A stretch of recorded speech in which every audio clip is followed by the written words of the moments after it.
వనమంతా తిరిగి వెళ్తే గట్టిగా అయిందయ్యా, దాహం వేసింది. నీవు కూడా దాహం తీర్చుకోవి. అమ్మ నేను కూడా తీసుకోవద్దు, నాకు కూడా తీరద్దు.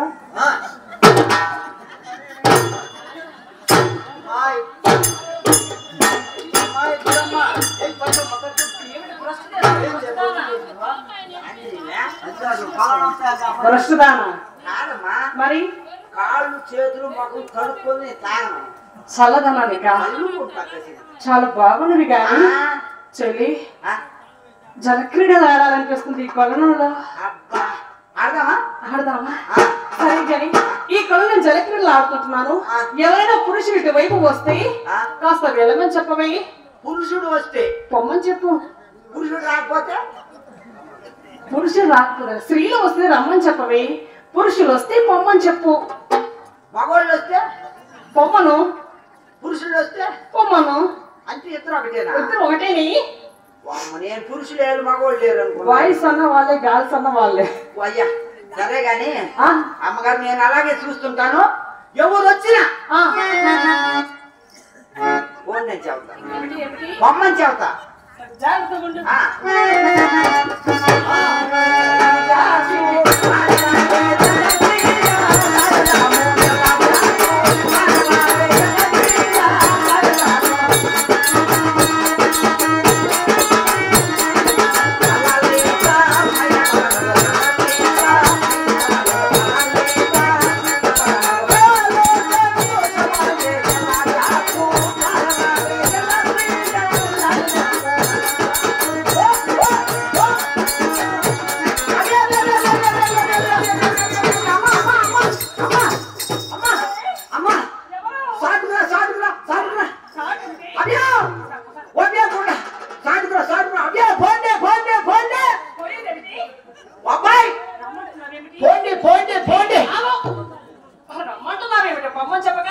పొమ్మంటుండాలమ్మా. అదిగో రమ్మంటుందా? కాదు అంటుందా?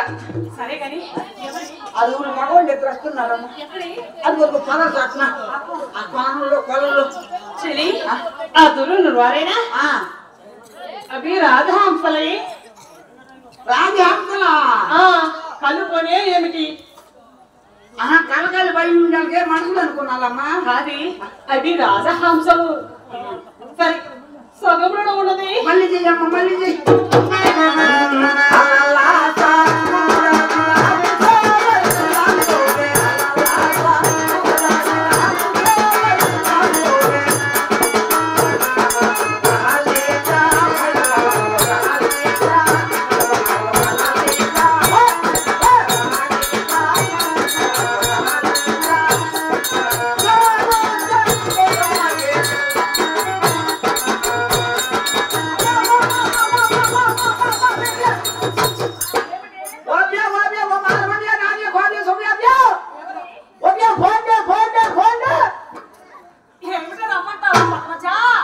అమ్మగారు స్నానం చేస్తాను పోండి.